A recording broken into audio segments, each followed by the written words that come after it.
ಎಲ್ಲ ನನ್ನ ಪ್ರೀತಿಯ ವಿದ್ಯಾರ್ಥಿಗಳಿಗೆ ಸ್ವಾಗತ. ಇವತ್ತು ನಾವೊಂದು ಒಬ್ಬ ಪ್ರತಿಭಾವಂತ ಅಭ್ಯರ್ಥಿ ಅಥವಾ ಒಂದೇನು ಹಲವಾರು ಕಷ್ಟಗಳ ನಡುವೆ ಒಂದು PSI ಅನ್ನೋ ಹುದ್ದೆನ ಗಿಟ್ಟಿಸಿಕೊಂಡು ಅದು PSI ಹುದ್ದೆ ಗಿಟ್ಟಿಸ್ಕೊಳ್ಳೋಕ್ಕೆ ಅವರು ಪಟ್ಟಂತ ಹಲವಾರು ಶ್ರಮದ ಹಾದಿಯನ್ನು ನಿಮಗೆ ಪರಿಚಯಿಸಲು ಹೊರಟಿದ್ದೇವೆ. ನಮ್ಮ ಗುರುಕುಲ ಅಕಾಡೆಮಿಗೆ ಬಂದಿರುವಂತಹ ಶ್ರೀ ಶಿವಾನಂದ್ ಅವರಿಗೆ ಸ್ವಾಗತ. Thank you so much. ನಾನು ಕರೆದಿದ್ದಕ್ಕೆ ಬಂದು ನಿಮ್ಮ ವಿದ್ಯಾರ್ಥಿಗಳಿಗೆ ಒಂದಷ್ಟು ಇನ್ಸ್ಪಿರೇಷನ್ ಮಾಡೋ ಥರ ಅಥವಾ ಅವ್ರು ಓದೋ ಮಾರ್ಗದರ್ಶನ ನೀಡೋಕ್ಕೋಸ್ಕರ ಬಂದಿದ್ದೀರಾ. Thank you so much. ಇದು ಯಾವುದೇ ಥರದ್ದು ಇಂಟರ್ವ್ಯೂ ಅಲ್ಲ ಅಥವಾ ಯಾವುದೇ ಥರದ್ದು ಫಾರ್ಮಲ್ ಇದಲ್ಲ, ಇದು ಜನರಲ್ ಡಿಸ್ಕಷನ್. ಅಂದರೆ ಸ್ಟೂಡೆಂಟ್ಸ್ಗಳಿಗೆ ಏನು ಬೇಕು ಅಥವಾ ಓದೋಕ್ಕೆ ಎಷ್ಟೋ ಜನ ಅಂದ್ಕೊಂತಿರ್ತಾರೆ ಮಾರ್ಗದರ್ಶನ ಇರಲ್ಲ, ಕೆಲವಿಗೆ ಗೈಡೆನ್ಸ್ ಇರಲ್ಲ ಅಥವಾ ಕೋಚಿಂಗ್ ಹೋಗೋಕ್ಕೆ ಇದಿರಲ್ಲ. ಅಂಥರೂ ಸಹ ವಿದ್ಯಾರ್ಥಿಗಳು ಈ ಥರದ ಅಭ್ಯರ್ಥಿಗಳನ್ನ ನೋಡಿ, ಏಕೆಂದರೆ ಈತ ನಡೆದು ಬಂದ ದಾರಿ, ಈತನ ಸಕ್ಸಸ್ ನಾನು ನೋಡಿದ್ದೀನಿ.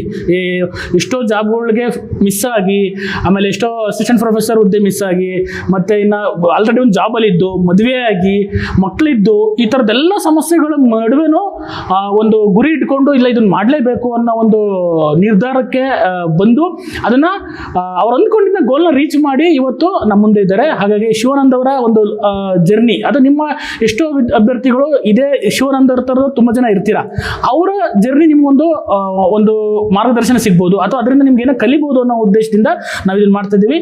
ಹಾಗಾಗಿ ಶಿವಾನಂದ್ ಅವರೇ, ಏನಿಲ್ಲ, ನೀವು ವಿದ್ಯಾರ್ಥಿಯಾಗಿ ಅಥವಾ ನೀವು ಈ ಪೊಲೀಸ್ ಡಿಪಾರ್ಟ್ಮೆಂಟಿಗೆ ಸೇರ್ಕೊಂಡಿದ್ದೀರಾ, ಹಲವಾರು ಕಷ್ಟಗಳನ್ನ ಅಥವಾ ಹಲವಾರು ಪ್ರೋಸೆಸ್ ಬಂದಿದೆ ಇದರಲ್ಲಿ. ಹಾಗಾಗಿ ನಿಮ್ಮ ಜರ್ನಿ ಹೆಂಗೆ ಸ್ಟಾರ್ಟ್ ಆಯಿತು, ನಿಮ್ಮ ಬಾಲ್ಯ ಆಗಿರ್ಬೋದು ಅಥವಾ ನಿಮ್ಗೆ ಏನು ಹೇಳಬೇಕು ಅನ್ನಿಸುತ್ತೆ ಅದನ್ನು ನಿಮ್ಮ ಸ್ಟಾರ್ಟ್ ಮಾಡಿ ಸರ್. ನನ್ನ ಹೆಸರು ಶಿವಾನಂದ್ ಅಂತ ಸರ್.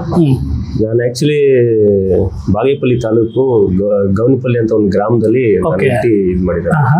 ನಾನು ಓದೋದಕ್ಕಂತ ಹೇಳ್ಬಿಟ್ಟು ನಮ್ಮ ಅಜ್ಜಿಯವ್ರವ್ರಿಗೆ ಹೋಗಿದ್ದೆ. ಅಂದರೆ ತೋಕ್ಲಳ್ಳಿ ಅಂತ ನಮ್ಮ ಅಜ್ಜಿಯವರು, ಅದು ಗೌರಿಬಿದನೂರು ತಾಲೂಕಲ್ಲಿ ಬರುತ್ತೆ. ಅಲ್ಲಿ ನಾನು 1ನೇ ಕ್ಲಾಸಿಂದ 10ನೇ ಕ್ಲಾಸ್ವರೆಗೂ ಅಲ್ಲಿ ಓದಿದೆ. ಅಲ್ಲಿ SSLC ಮುಗೀತು. ಆಮೇಲೆ ನಾನು ಮತ್ತೆ ರಿಟರ್ನ್ ಬಾಗೇಪಲ್ಲಿಗೆ ಬಂದೆ. ಬಾಗೇಪಲ್ಲಿಗೆ ಬಂದಮೇಲೆ ಅಲ್ಲಿ ಕಾಲೇಜಿಗೆ ಸೇರಿಕೊಂಡೆ. SSLC ಪಾಸ್ ಆದಮೇಲೆ ಕಾಲೇಜಿಗೆ ಸೇರಿಕೊಂಡೆ.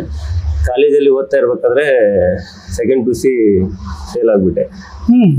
ಸೆಕೆಂಡ್ PUC ಫೇಲ್ ಆದ ತಕ್ಷಣ ನೆಕ್ಸ್ಟ್ ಏನ್ ಮಾಡೋದು, ಸೈನ್ಸ್ ಆರ್ಟ್ಸ್ ಸೈನ್ಸ್ ತಗೊಂಡಿದ್ದ ನಮ್ಮ ತರ 30% ಅಷ್ಟೇ ತಗೊಂಡು ಫೇಲ್ ಆದೆ. ಆಮೇಲೆ ಏನ್ ಮಾಡಿದೆ, ಮತ್ತೆ ಅಲ್ಲೇ ಊರಲ್ಲೇ 1 ವರ್ಷ ಟೈಮ್ ವೇಸ್ಟ್ ಮಾಡಿದೆ. ಮತ್ತೆ ಸಪ್ಲಿಮೆಂಟ್ರಿ ಕಟ್ಟಿದೆ, 2 ಸಬ್ಜೆಕ್ಟ್ ಕ್ಲಿಯರ್ ಆಗ್ಲಿಲ್ಲ. ಕೊನೆಗೆ ಬೆಂಗಳೂರಿಗೆ ಬಂದ್ಬಿಟ್ಟೆ. ಬೆಂಗಳೂರಲ್ಲಿ ಹೋಗ್ಬಿಟ್ಟು ಏನಾದ್ರು ಕೆಲಸ ಹುಡ್ಕೊಳ್ಳೋಣ ಅಂತ ಬಂದೆ. ಇಲ್ಲಿ ಯಾವುದೋ ಒಂದು ಸಣ್ಣ ಡಿಸ್ಟ್ರಿಬ್ಯೂಟರ್ ಅಲ್ಲಿ ಕೆಲಸ ಮಾಡ್ಬೇಕಾದ್ರೆ ಒಂದು ಸೇಲ್ಸ್ ಎಕ್ಸಿಕ್ಯೂಟಿವ್ ಆಗಿ ಸೇರ್ಕೊಳ್ಳೋಣ ಅಂತ ಹೋದೆ. ಅವ್ರೇನು ಹೇಳಿದ್ರು, ಸೆಕೆಂಡ್ PUC ಡಾಕ್ಯುಮೆಂಟ್ಸ್ ಬೇಕಪ್ಪ ಅಂತ ಹೇಳಿ. ಸೆಕೆಂಡ್ PUC ನಾನು ಫೇಲ್ ಆಗಿದ್ದೀನಿ ಸರ್, ಸೆಕೆಂಡ್ PUC ಡಾಕ್ಯುಮೆಂಟ್ ಇಲ್ಲ ನನ್ನ ಹತ್ರ. ಆವಾಗ ಏನು ಮಾಡಿದೆ, ನಮ್ಮ ಒಂದು ವಟ್ಟಾರದಲ್ಲಿ ಬ್ಯಾಚುಲರ್ ಆಗಿ ರೂಮ್ ಮಾಡ್ಕೊಂಡು ಹೆಂಗ ಕೆಲಸ ಮಾಡ್ಕೊಂಡು ಇದ್ವಿ. ಅದೇ ವಟ್ಟಾರದಲ್ಲಿ ಒಬ್ಬನು ಕಾಲೇಜಿಗೆ ಸೇರ್ಕೊಂಡಿದ್ದ. ಕಾಲೇಜಿಗೆ ಸೇರ್ಕೊಂಡು ಕೆಲಸ ಮಾಡ್ತಿದ್ದ. ಸೊ ಅವನ ಹತ್ರ ಗೈಡ್ಲೈನ್ಸ್ ತಗೊಂಡೆ. ನವೀನ್ ಅಂತ ಅವನ ಹೆಸರು. ಅವನ ಹತ್ರ ಯಾಕಪ್ಪ ಹಿಂಗೆ ಓದ್ತಾನು ಇದೆ, ಕೆಲಸನೂ ಮಾಡ್ತಾ ಇದೆ, ಅಡ್ಜಸ್ಟ್ ಆಗ್ತಿದೆ ಅಂತ ಕೇಳಿದಾಗ ಅವ್ನು ಆಗ್ತಿದೆ ಅಂತ ಹೇಳ್ದ. ಆಮೇಲೆ ಅವಾಗ ಮತ್ತೆ PUCಗೆ ಸೇರಿ ಮತ್ತೆ PUC ಸ್ಟಾರ್ಟ್ ಮಾಡಿ PUC ಓದ್ಕೊಂಡು ನೆಕ್ಸ್ಟ್ ಕಟ್ಟಿದ್ದಿಲ್ಲ. ಇಲ್ಲ ಸರ್, ರೆಗ್ಯುಲರ್ ಆಗಿ ಕಾಲೇಜ್ಗೆ ಹೋದೆ. ರೆಗ್ಯುಲರ್ ಆಗಿ ಕಾಲೇಜ್ಗೆ ಹೋಗ್ಕೊಂಡು ಕೆಲಸನೂ ಪಾರ್ಟ್ ಟೈಮ್ ಆಗಿ ಜಾಬ್ ಮಾಡ್ಕೊಂಡು. ಯಾವ ಕೆಲಸ ಮಾಡ್ತೀರಿ ಆವಾಗ? ಯಾವ್ದೋ ಒಂದು ಸರ್, ಇವಾಗ ಏರ್ಸೆಲ್ ಪೋಸ್ಟರ್ ಅಂಟಿಸೋದು. ಆವಾಗ ನೆಟ್ವರ್ಕ್, ಟೆಲಿಫೋನ್ ನೆಟ್ವರ್ಕಿಂಗ್ಸ್ ಜಾಸ್ತಿ ಇದ್ವು. ಒಂದಲ್ಲ ಒಂದು ಕಂಪ್ನಿಯಲ್ಲಿ ಪ್ರಮೋಟರ್ ಕೆಲಸಗಳು, ಈ ತರ ಪೋಸ್ಟರ್ ಅಂಟಿಸೋ ಕೆಲಸಗಳು, ಈ ಕೆಲಸಗಳೆಲ್ಲ ಮಾಡ್ಕೊಂಡು ಕಾಲೇಜ್ ಮಾಡ್ಕೊಂಡು ಬಂದೆ. ಆವಾಗ ಸೆಕೆಂಡ್ PUC ಅಲ್ಲಿ ಏನ್ ಮಾಡಿದೆ, ನಾನು ಬೆಂಗಳೂರು ನಾರ್ತ್ ಡಿಸ್ಟ್ರಿಕ್ಟ್ಗೆ 3rd ಪ್ಲೇಸ್ ಬಂದೆ ಸೆಕೆಂಡ್ PUC ಅಲ್ಲಿ. ಅಂದ್ರೆ ಕನ್ನಡ ಮೀಡಿಯಂ ಅಲ್ಲಿ ಓದೋ ಹುಡುಗ 3ನೇ ರ್ಯಾಂಕ್. ಅಂದ್ರೆ ಅಷ್ಟು ಮತ್ತೆ ಡಿಸ್ಟಿಂಕ್ಷನ್ ಪಾಸ್ ಆಗಿ ಸೆಕೆಂಡ್ PUC ಹಂಗೆ ಡಿಗ್ರಿನೂ ಕಂಟಿನ್ಯೂ ಮಾಡಿ. ಇಲ್ಲಿ ಡಿಗ್ರಿ ಅಲ್ಲೇ ಮರಿಯಪ್ಪ ಯೂನಿಯನ್ ಕಾಲೇಜ್ ಅಂತ ಹೇಳ್ಬಿಟ್ಟು ಅಲ್ಲೇ ಬೆಂಗಳೂರಲ್ಲಿ ರಾಜಾಜಿನಗರಲ್ಲಿ ಇದೆ ಮರಿಯಪ್ಪ ಯೂನಿಯನ್ ಕಾಲೇಜ್ ಅಂತ. PUC ಬಂದ್ಬಿಟ್ಟು PUC ಡಿಗ್ರಿ ಎಲ್ಲ ಅಲ್ಲೇ ಓದಿ ಸರ್. PUC ಬಂದು ಒಮ್ಮೆಗೌಡ PU ಕಾಲೇಜ್ ಅಂತ. ಆಮೇಲೆ ಅದೇ ಇನ್ಸ್ಟಿಟ್ಯೂಟ್ ಅವ್ರದ್ದೇ ಮರಿಯಪ್ಪ ಯೂನಿಯನ್ ಕಾಲೇಜ್ ಅಂತ, ಮರಿಯಪ್ಪ ಗ್ರೂಪ್ ಆಫ್ ಇನ್ಸ್ಟಿಟ್ಯೂಷನ್ಸ್ ಅಂತದ್ದು. ಅಲ್ಲೇ ಡಿಗ್ರಿ ಮಾಡಿದೆ. ಡಿಗ್ರಿ ಆದ್ಮೇಲೆ ಬೆಂಗಳೂರು ಯೂನಿವರ್ಸಿಟಿಯಲ್ಲಿ ಸೀಟ್ ಸಿಕ್ತು ನನಗೆ ಮಾಸ್ಟರ್ ಡಿಗ್ರಿಗೆ. ಸೊ ಎಕನಾಮಿಕ್ಸ್ ಅಲ್ಲಿ MA ಇನ್ ಎಕನಾಮಿಕ್ಸ್ ಮಾಡಿದೆ. MA ಇನ್ ಎಕನಾಮಿಕ್ಸ್ ಮುಗಿದ್ಮೇಲೆ ನೆಕ್ಸ್ಟ್ PhDಗೂ ಅಪ್ಲೈ ಮಾಡಿದೆ. PhD ಮೆರಿಟ್ ಸೀಟ್ ಸಿಕ್ಕಿತ್ತು ನನಗೆ. ಸೊ KCETಗೆ ಆವಾಗಲೇ ಕ್ಲಿಯರ್ ಮಾಡಿದೆ. ಮತ್ತೆ ಎಲ್ಲ ಅಲ್ಲಿ ಎಕ್ಸಾಮ್ ಬರುತ್ತೆ, CET ಎಕ್ಸಾಮ್ PhDಗೆ. ಅಲ್ಲೂ ಒಳ್ಳೆ ಸ್ಕೋರ್ ಮಾಡಿದ್ದಕ್ಕೆ ಮೆರಿಟಲ್ಲೇ ಸೀಟ್ ಸಿಕ್ತು. PhD ಜಾಯಿನ್ ಆಗಿದೆ PhDಗೆ. ಆಮೇಲೆ ನೆಕ್ಸ್ಟ್ ಏನು ಅನಿಸ್ತು, ಕಾಂಪಿಟೇಟಿವ್ ಫೀಲ್ಡ್ಗೆ ಓದೋಣ ಪೊಲೀಸ್ ಆಗೋಣ ಅಂತ. ಆಕ್ಚುಲಿ ನಾನು ಮಾಸ್ಟರ್ ಡಿಗ್ರಿಯಲ್ಲಿ ಓದ್ಬೇಕಾದ್ರೆ ಒಂದ್ಸಲ PC ಅಟೆಂಪ್ಟ್ ಮಾಡಿದ್ದೆ. ಆವಾಗ PUC ಮಾರ್ಕ್ಸ್ ಆಡ್ ಮಾಡ್ತಾ, ಹೌದು ಕರೆಕ್ಟ್, ಅದು ಪಕ್ಕ ನಂದು ಆಗುತ್ತೆ ಅಂತ ಗೊತ್ತಿತ್ತು. 50% ಪ್ಲಸ್ ಇದು 50%. ಎಸ್ ಆಡ್ ಮಾಡ್ತಿದ್ರು, ಆಗುತ್ತೆ ಅಂತ ಗೊತ್ತಿತ್ತು. ಬಟ್ ಆದ್ರೆ ಮೈಸೂರಲ್ಲಿ ಫಿಸಿಕಲ್ ಇತ್ತು, 2 ರೌಂಡ್ ಹೋಗ್ಬಿಟ್ಟು 2 ರೌಂಡ್ ಓಡಕ್ಕಾಗಿತ್ತು, ಮತ್ತೆ 3ನೇ ರೌಂಡ್ ಓಡಕ್ಕಾಗಿತ್ತು. ಫಿಸಿಕಲಿ ಅಷ್ಟೊಂದು ಫಿಟ್ ಇರ್ಲಿಲ್ಲ ಸರ್ ಅವಾಗ, ಅಂದ್ರೆ ಓಡಕ್ಕೆ ಆಗ್ತಿರ್ಲಿಲ್ಲ, 6.5 ನಿಮಿಷದಲ್ಲಿ ಕಂಪ್ಲೀಟ್ ಮಾಡಕ್ ಆಗ್ತಿರ್ಲಿಲ್ಲ ನನಗೆ. ಸೊ ಫಿಸಿಕಲಿ ಫೇಲ್ ಮಾಡಿರ್ಲಿಲ್ವಾ? ಪ್ರಾಕ್ಟೀಸ್ ಮಾಡಿರ್ಲಿಲ್ಲ ಸರ್, ಡೈರೆಕ್ಟ್ ಆಗಿ ಹೋದೆ. ಆಗುತ್ತೆ ಬಿಡು, ನಾವು ಹಳ್ಳಿ ಹುಡುಗರು ಓಡ್ಬಿಡ್ತೀವಿ ಅಂತ ಹೋಗಿದೆ. ಅಲ್ಲಿ ನೋಡಿದ್ರೆ ಆಗ್ಲಿಲ್ಲ, 2 ರೌಂಡ್ಗೆ ಸುಸ್ತಾಗಿ ಬಿದ್ಬಿಟ್ಟೆ. ತುಂಬಾ ಜನ ಹಂಗೆ ಮಾಡ್ತಾರೆ, ಏನು ಹಳ್ಳಿ ಹುಡುಗರು ಬಿಡು ಫಿಟ್ ಓಡ್ಬಿಡ್ತೀವಿ. ಆಕ್ಚುಲಿ ಓಡ್ಬಿಡ್ತಿದ್ನ, ಇಲ್ಲಿ ಬೆಂಗಳೂರು ಲೈಫ್ ಸ್ಟೈಲ್ಗೆ ನನ್ನ ಫುಡ್ ಕರೆಕ್ಟ್ ಆಗಿ ಓಡಕ್ ಆಗಿರ್ಲಿಲ್ಲ ಟೈಮಲ್ಲಿ. ಇನ್ ಕೇಸ್ ಆ ಟೈಮಲ್ಲಿ ಓಡಿದಿದ್ರೆ PC ಆಗಿರ್ತಿದ್ರಿ. ಯಾಕಂದ್ರೆ PUC ಪರ್ಸೆಂಟೇಜ್ ಜಾಸ್ತಿ ಇತ್ತು. ಆವಾಗ ಅನ್ಕೊಂಡೆ ಪೊಲೀಸ್ ಡಿಪಾರ್ಟ್ಮೆಂಟ್ ಸೇರ್ಬೇಕು ಅಂತ. ಬಟ್ ಏಜ್ 26 PC-ಗೆ, ಅದಕ್ಕೆ PSI ಟ್ರೈ ಮಾಡಬೇಕು ಅಂತ ಹೇಳ್ಬಿಟ್ಟು PSIಗೆ ಫಸ್ಟ್ ಟ್ರೈ ಮಾಡಿದ್ದು 2016ರಲ್ಲಿ. 16 ಓಕೆ, ನಮ್ಮ ಬ್ಯಾಚ್ ಸರ್, ಅದೇ ಫಸ್ಟ್ ಟ್ರೈ ಮಾಡಿದ್ದು. ಫಿಸಿಕಲ್ ಕ್ಲಿಯರ್ ಮಾಡ್ಬೇಕಂತ ಹೇಳ್ಬಿಟ್ಟು ಅಂಬೇಡ್ಕರ್ ಸ್ಟೇಡಿಯಂ ಇದೆಯಲ್ಲ sir, Ambedkar day time morning evening 2 ಸಲ ಪ್ರಾಕ್ಟೀಸ್ ಮಾಡಿದೆ. ರನ್ನಿಂಗ್ ಪ್ರಾಕ್ಟೀಸ್ ಮಾಡಿದೆ, ಒಂದು 20 ದಿವಸ ಪ್ರಾಕ್ಟೀಸ್ ಮಾಡಿದೆ. ಇಲ್ಲೇ ಕೋರಮಂಗಲದಲ್ಲಿ ಫೋರ್ತ್ ಬೆಟಾಲಿಯನ್ ಸೇಮ್ ನಂದು. ನಾವು ಅಂಬೇಡ್ಕರ್ ಕಾಲೇಜ್ ಗ್ರೌಂಡ್ ಅಲ್ಲಿ ಓಡಿದೆ. ತುಂಬಾ ಜನ ಅಲ್ಲಿ ಸಿಕ್ಕಾಪಟ್ಟೆ ಪ್ರಾಕ್ಟೀಸ್ ಮಾಡ್ತಾರೆ. ಅದು 2 ರೌಂಡ್ ಇತ್ತು. ಒಂದು ಟಾರ್ ಗ್ರೌಂಡ್ ಇತ್ತು, ಇನ್ನೊಂದು ಮಣ್ ಗ್ರೌಂಡ್ ಅಲ್ಲಿ ಓಡ್ತಿದ್ದೆ ನಾನು. ಪ್ರಾಕ್ಟೀಸ್ ಮಾಡಿದೆ, ಕ್ಲಿಯರ್ ಆಯ್ತು. ಆವಾಗ ಅನಿಸ್ತು ನಾನು ಪೊಲೀಸ್ ಆಗ್ಬೋದು ಅಂತ. ಯಾವಾಗ ಫಸ್ಟ್ ಫಿಸಿಕಲ್ ಕ್ಲಿಯರ್ ಮಾಡೋದು ಅವಾಗ ಅನಿಸಿದ್ ನನಗೆ, ನಾನು ಕ್ಲಿಯರ್ ಮಾಡ್ಬೋದಪ್ಪ, ಪೊಲೀಸ್ ಆಗ್ಬೋದು ಅಂತ. ಓದೆ ಸರ್, ಸ್ವಲ್ಪ ಏನು ಆವಾಗ ಪ್ರಿಪರೇಷನ್ ಆಗಿರ್ಲಿಲ್ಲ. ನಾವು ಜಸ್ಟ್ ಆವಾಗಿಂದ ಹಂಗೆ ಬಂದಿದ್ದು, ಯಾವುದೇ ರೀತಿ ಪ್ರಿಪರೇಷನ್ ಆಗಿರ್ಲಿಲ್ಲ. ಆದ್ರೂ ಪೇಪರ್ 1 ಅಲ್ಲಿ 34 ಏನೋ ಬಂದಿತ್ತು ಇದ್ರಲ್ಲಿ. 34 ಬಂದಿತ್ತು. ಪೇಪರ್ 2 ಅಲ್ಲಿ ಆಲ್ಮೋಸ್ಟ್ 68 ನೆಟ್ ಎಲ್ಲ 2 ಸೇರಿ 140+ ಏನೋ ಸಮಥಿಂಗ್ ಆಗಿತ್ತು. ಬಟ್ ಆಗಿರ್ಲಿಲ್ಲ ಸರ್ ಆ ಟೈಮಲ್ಲಿ. ಸೊ ನನಗೆ ಅನ್ಸಿದೇನಂದ್ರೆ ಒಂದು 20 ಮಾರ್ಕ್ಸ್ ವೇರಿಯೇಷನ್ ಇತ್ತು ಸೆಲೆಕ್ಷನ್ ಲಿಸ್ಟ್ ಅಲ್ಲಿ. ನಮ್ಮ ಕ್ಯಾಟಗರಿ ಅವ್ರಿಗೂ ನನಗೂ 20 ಮಾರ್ಕ್ಸ್ ವೇರಿಯೇಷನ್ ಇತ್ತು.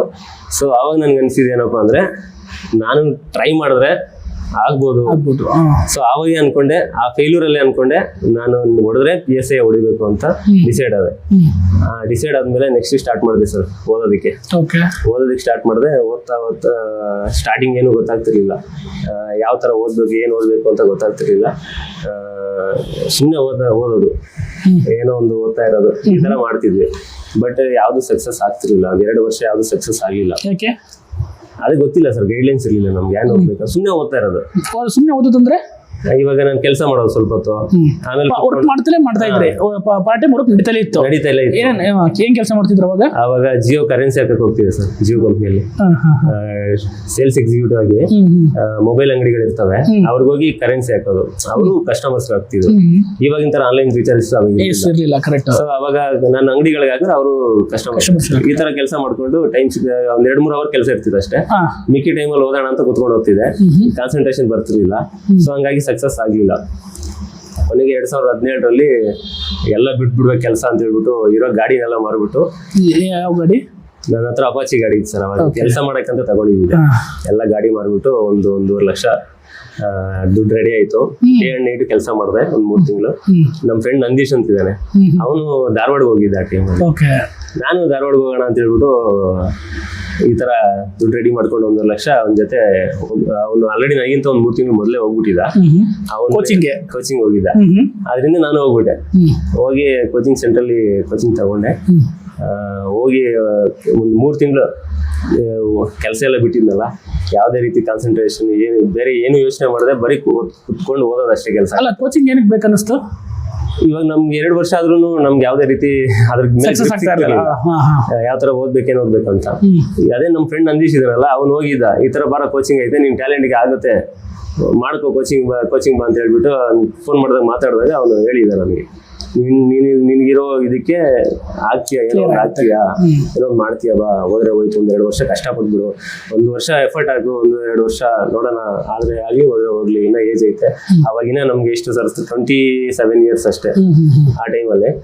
ಆಯ್ತು ಹೋಗೋಣ ಅಂತ ಹೇಳ್ಬಿಟ್ಟು 1 ವರ್ಷ ಹೋದೆ. ಹೋಗಿದ್ 3 ತಿಂಗಳಿಗೆ ಪ್ರಿಲಿಮ್ಸ್ ಕ್ಲಿಯರ್ ಆಯ್ತು ನಮ್ದು. ಆವಾಗ ಕ್ಲಿಯರ್ ಆಯ್ತು, ಒಂದು ಹೋಪ್ ಬಂತು ನನಗೆ, ಎಲ್ಲ ಬಿಟ್ಟು ಹೋದ್ರೆ ಆಗುತ್ತೆ ಒಂದು. ಕ್ಲಿಯರ್ ಆಯ್ತು. ಮೈನ್ಸ್ ಬರದೆ, ಮೈನ್ಸ್ ಆಗ್ಲಿಲ್ಲ. ಮೈನ್ಸ್ ಆಗಿದ್ದು ಮೈನ್ಸ್ ಆಗೋ ಟೈಮಲ್ಲೇ PSI ಕಾಲ್ ಮಾಡಿದ್ರು. ನಾನು ಮೈನ್ಸ್ ಬರೆಯೋ ಟೈಮಲ್ಲೇ PSIಗೂ ಕಾಲ್ ಮಾಡಿದ್ರು. ಆವಾಗ PSIಗೆ ಓದ್ಬೇಕಾ ಮೈನ್ಸ್ ಓದ್ಬೇಕಂತ ಡೈಲೋಮದಲ್ಲಿ ಇದ್ಬಿಟ್ಟೆ ನಾನು 17 ಆ ಡೈಲೋಮದಲ್ಲಿ ನಾನು ಮೈನ್ಸ್ಗೆ ಪ್ರಿಫರೆನ್ಸ್ ಕೊಟ್ಟೆ. ಯಾಕೆಂದ್ರೆ ಪ್ರಿಲಿಮ್ಸೇ ಕ್ಲಿಯರ್ ಮಾಡಿದ್ದೀನಿ, ಮೈನ್ಸು ಕ್ಲಿಯರ್ ಮಾಡ್ಬಿಡ್ಬೋದು ಅನ್ನೋ ಒಂದು ಇದರಲ್ಲಿದ್ದೆ. ಮತ್ತೆ ನಾವು ಆರ್ಟ್ಸ್ ಬ್ಯಾಕ್ಗ್ರೌಂಡ್ ಅಲ್ವಾ, ಮೈನ್ಸ್ ಚೆನ್ನಾಗಿ ಬರಿಬೋದು ಹೌದು ಅನ್ನೋ ಒಂದು ಭ್ರಮೆಯಲ್ಲಿದ್ದೆ. ಸೊ ಹಂಗಾಗಿ ಆವಾಗ ಇನ್ನೊಂದೇನು ಗೊತ್ತಾ, PSI ಅಲ್ಲಿ ಕೇಳ್ತಿದ್ದು ಒನ್-ಲೈನರ್ ಆನ್ಸರ್ಸ್ ಕೇಳ್ತಿದ್ದೆ. ಹೌದು, ಡೈರೆಕ್ಟ್ ಕ್ವಶನ್ಸ್. ಸೊ ನಾನು ಮೈನ್ಸ್ ಕಾನ್ಸೆಪ್ಚುಯಲ್ ಆಗಿ ಓದ್ತಿದ್ದೆ, ಅಲ್ಲಿ ಇದು ಮಾಡೋಕ್ಕಾಗಲಿಲ್ಲ. ಅಲ್ಲಿ ಒಂದ್ 2 ಕ್ವಶನ್ ಇವಾಗ್ಲೂ ನೆನಪೈತೆ. ಇನ್ ಕೇಸ್ ಆ 2 ಕ್ವಶನ್ ಏನಾದ್ರು ನಾನು ರೈಟ್ ಮಾಡಿದಿದ್ರೆ ಅವಾಗಲೇ PSI ಆಗ್ಬಿಡ್ತಿದೆ. ಅದು ಅಶೋಕ ಇದು ಶಾಸನ ಅಂತ ಕೇಳಿದ್ರಲ್ಲ ಸರ್, ಇಬ್ರು ಶಾಸನ ಅಲ್ಲ ಸರ್, ಕಳಿಂಗ ಯುದ್ಧ ಯಾವ ಶಾಸನ, ಅದು ಆ ಕ್ವಶನ್ಗೆ ನಾನು ರಾಂಗ್ ಆನ್ಸರ್ ಮಾಡಿದೆ. ಸರಿ. ಆಮೇಲೆ ಆಯಿಲ್ ಜಾಫರ್ಸ್ ಅಂತ ಒಂದು ಕ್ವಶನ್ ಇತ್ತು. ಆ 2 ಕ್ವಶನ್ ಏನಾದ್ರು ನಾನು ಕರೆಕ್ಟ್ ಮಾಡಿದ್ರೆ ಆವಾಗಲೇ PSI ಆಗ್ತಿದೆ. ಎಷ್ಟು ಅದು 1.5 to 2 ಮಾರ್ಕ್ಸ್ ಅಲ್ಲಿ ಮಿಸ್ ಆಯ್ತು. ಏನಕ್ಕೆ ಮಿಸ್ ಆಗಿರ್ಬೋದು? ಏನಕ್ಕೆ ಅಂದ್ರೆ ಓದಿರ್ಲಿಲ್ಲ ಅಂತಲ್ಲ? ಅದೇ ಸರ್, ಒನ್-ಲೈನರ್ಸ್ ಸರಿಯಾಗಿ ಓದಿಲ್ಲ. ಅಂದ್ರೆ ಫ್ಯಾಕ್ಚುಯಲ್ಸ್ ಕೇಳ್ತಿದ್ರು ಅವಾಗ PSI. ನಾನು ಕಾನ್ಸೆಪ್ಚುಯಲ್ ಆಗಿ ಮೈನ್ಸ್ ಓದ್ಕೊಂಡಿದ್ಬಿಟ್ಟೆ. ಅವಾಗ ಒನ್ಲೈನರ್ಸ್ ಸರಿಯಾಗಿ ಕಾನ್ಸಂಟ್ರೇಷನ್ ಮಾಡಿರ್ಲಿಲ್ಲ. ಎಕ್ಸಾಕ್ಟ್ ಆಗಿ ಗೊತ್ತಿರಲಿಲ್ಲ. ಮುಗಿದ ತಕ್ಷಣ ಫಿಲ್ಮ್ಸ್ ಮುಗಿತಲ್ಲ, ಇನ್ನು ಮೈನ್ಸ್ ಬರಿಬೇಕಾದ್ರೆ ಆನ್ಸರ್ ರೈಟಿಂಗ್ ಅಲ್ವಾ, ಅದಕ್ಕೆ ಸ್ವಲ್ಪ ಲಾಂಗ್ ಆನ್ಸರ್ಸ್ಗೆ ಫೋಕಸ್ ಮಾಡಿ ಆ ತರ ಪ್ರಿಪೇರ್ ಆಗ್ತಿದೆ. ಸೊ ಅದು PSIಗೆ ವರ್ಕೌಟ್ ಆಗಲಿಲ್ಲ. ಪೇಪರ್ 1 ಸ್ಕೋರ್ ಆಯ್ತು, ಪೇಪರ್ 2 ಅಲ್ಲಿ ಹಿಂಗಾಯ್ತು. ಸೊ ಆ 2 ಕ್ವಶನ್ ಏನು ರೈಟ್ ಮಾಡಿದ್ರೆ ಮೇ ಬಿ ಆವಾಗಲೇ PSI ಆಗ್ತಿದೆ. ಅದು ಹೋಯ್ತು, ತುಂಬಾ ಬೇಜಾರಾಗ್ಬಿಡ್ತು. ನೆಕ್ಸ್ಟ್ ಅದೇ ಟೈಮಲ್ಲಿ FD HD ಕೂಡ ಕಾಲ್ ಮಾಡಿದ್ರು.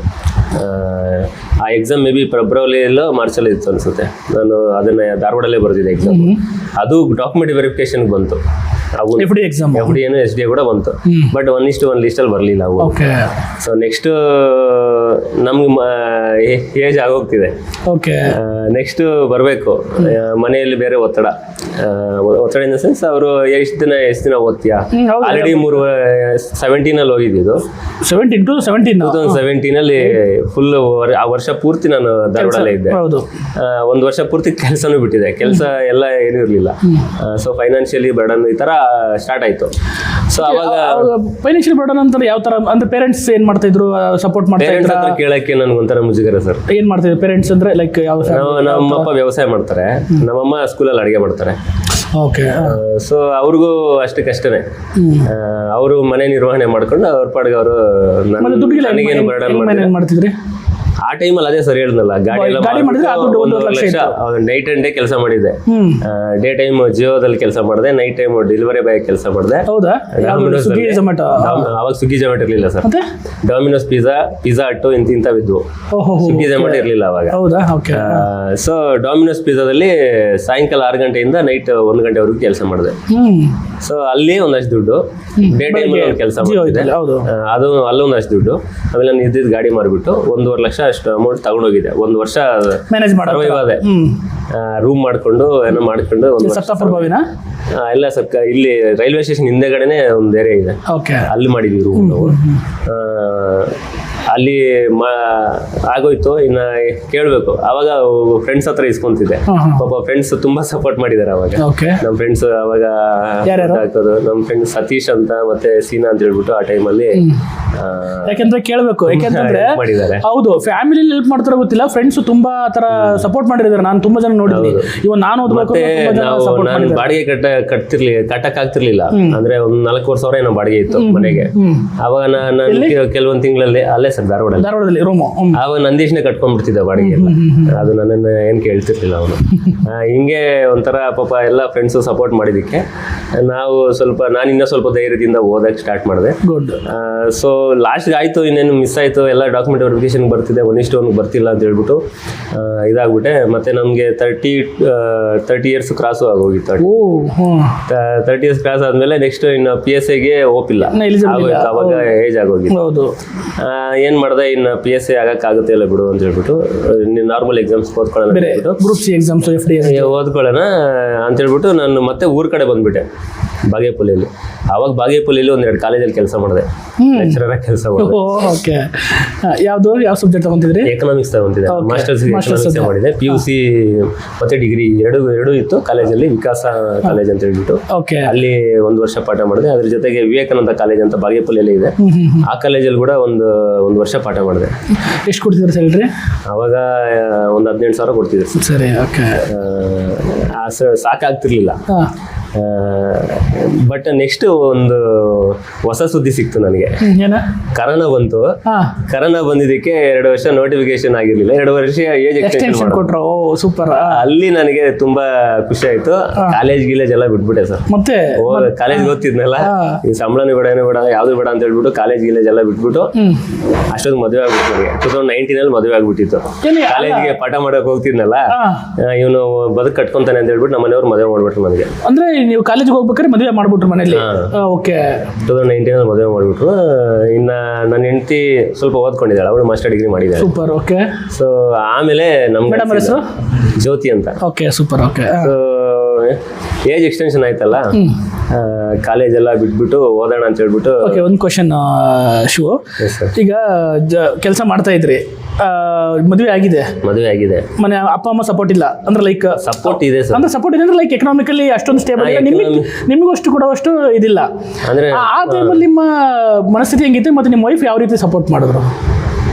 ನಮ್ಮ ವೈಫ್ ಏನ್ ಗೊತ್ತಾ ಸರ್, ನಾನು ಏನಾದ್ರು ಡಿಸಿಷನ್ ತಗೊಂಡಿದ್ದೀನಿ ಅಂದ್ರೆ ಅದಕ್ಕೆ ಉಲ್ಟಾ ಯಾವತ್ತೂ ಮಾತಾಡಿಲ್ಲ ಸರ್. ಓಕೆ. ಓಕೆ. ನಾನು ಈ ತರ ಇಷ್ಟು ವರ್ಷ ಕಷ್ಟಪಟ್ಟಿದ್ದೀನಿ, 2 ವರ್ಷ ಕಷ್ಟಪಟ್ಟಿದ್ದೀನಿ, ಇನ್ನೊಂದು ವರ್ಷ ನನಗೆ ಟೈಮ್ ಕೊಡು, ಅಂದ್ರೆ 1 ವರ್ಷದಿಂದ ಒಂದು 6 ತಿಂಗಳು ಟೈಮ್ ಕೊಡು.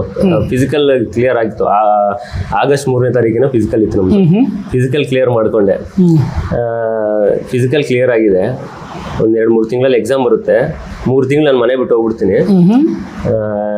ನನಗೆ ಏನು ಕೊಡಬೇಡ್ರಿ, ಏನು ಮಾಡಬೇಡ್ರಿ, ನನ್ನ ಫ್ರೆಂಡ್ಸ್ ಇದ್ದಾರೆ, ಹೋಗ್ತೀನಿ, ನಾನು ಓದ್ಕೊತೀನಿ ಅಂತ ಹೇಳಿದಾಗ ನಮ್ಮಮ್ಮ ಏನು ಮಾಡಿದ್ರು, ನೀವು ಸುಮ್ಮನೆ ಹಂಗೆ ಹೋಗ್ಬೇಡ, ನಮ್ಮ ತಾತ ಒಬ್ಬರಿದ್ದಾರೆ, ಅದರ ವಯಸ್ಸಾಗ್ಬಿಟ್ಟಿತ್ತು ಅವ್ರಿಗೆ, ಇವಾಗ ಸತ್ತೋಗಿದ್ದಾರೆ ಅಮ್ಮ ಅವರು.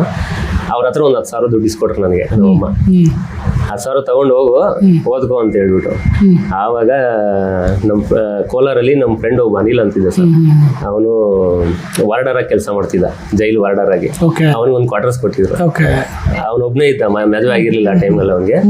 ಸೊ ಆವಾಗ ಅವನ ಹೆಲ್ಪ್ ತಗೊಂಡ್ವಿ. ನಿಮ್ಮ ರೂಮ್ಗೆ ಬರ್ತೀವಿ ಕಣ, ಓದ್ಕೋಬೇಕು, ಒಂದು 3 ತಿಂಗಳಲ್ಲಿ ಎಕ್ಸಾಮ್ ಇದೆ ಅಂತ ಕೋಲಾರಲ್ಲಿ. ಆವಾಗ ಅನಿಲ ಆಯ್ತು ಬನ್ರಿ, ನೀವು ಓದೋದಕ್ಕೆ ನನ್ನ ಸಪೋರ್ಟ್ ಇಲ್ದಿರ ಇರೋ ಹೇಳ್ಬಿಟ್ಟು ಅವ್ನು ಸ್ಟಾರ್ಟ್ ಮಾಡಿದೆ. ಅಲ್ಲಿ ಸೇಮ್ ನಾನು, ನಂದೀಶು, ಅನಿಲು ಅಡುಗೆ ಮಾಡ್ಕೊಂಡು ತಿನ್ನೋದು, ಓದೋದು, ತಿನ್ನೋದು, ಮಲಗೋದು, ಓದೋದು, ಇಷ್ಟೇ, ಇನ್ನೇನು ಕೆಲಸ ಇರಲಿಲ್ಲ. ಯಾವಾಗಾದ್ರೂ ಬೇಜಾರಾದ್ರೆ ಹಿಂದೆಗಡೆ ಕ್ರಿಕೆಟ್ ಆಡಕ್ ಹೋಗ್ತಿದ್ವಿ. ನಮ್ಮ ಕೋಲಾರಲ್ಲಿ ಜೈಲ್ ಕ್ವಾರ್ಟರ್ಸ್ ಹಿಂದೆಗಡೆನೆ ಗ್ರೌಂಡ್ ಇದೆ. 1 ಅವರ್ ಆವಾಗ ಕ್ರಿಕೆಟ್ ಆಡಕ್ ಹೋಗೋದು. ಇದು ಬಿಟ್ರೆ ಓದೋದು, ತಿನ್ನೋದು, ಇಷ್ಟೇ ಮಾಡಿದ್ವಿ 3 ತಿಂಗಳು. ಆಗಸ್ಟ್, ಸೆಪ್ಟೆಂಬರ್, ಅಕ್ಟೋಬರು 3 ತಿಂಗಳು ಸರ್. ಅಕ್ಟೋಬರ್ 3ನೇ ತಾರೀಕು ಎಕ್ಸಾಮ್ ಆಯಿತು ನಮ್ಮದು, 545. ಅಲ್ಲಿ ಬರೆದ್ವಿ.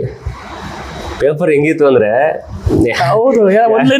ಆನ್ಲೈನಲ್ಲಿ ಇರ್ಲಿಲ್ಲ, ಅದು ಫುಲ್ ಡೀಪ್ ಆಗಿತ್ತು. ನಾವು ಅದೇ ತರ ಓದಿದ್ವಿ ಸರ್, ಅದೇ ತರ ಓದಿದ್ವಿ. ಯಾಕಂದ್ರೆ 2020 ಕರೋನಾ ಬಂದ್ಮೇಲೆ ಅನ್ಅಕಾಡೆಮಿ ಅಂತ ಒಂದು ಆನ್ಲೈನ್ ಕೋಚಿಂಗ್ ಸ್ಟಾರ್ಟ್ ಆಯ್ತು.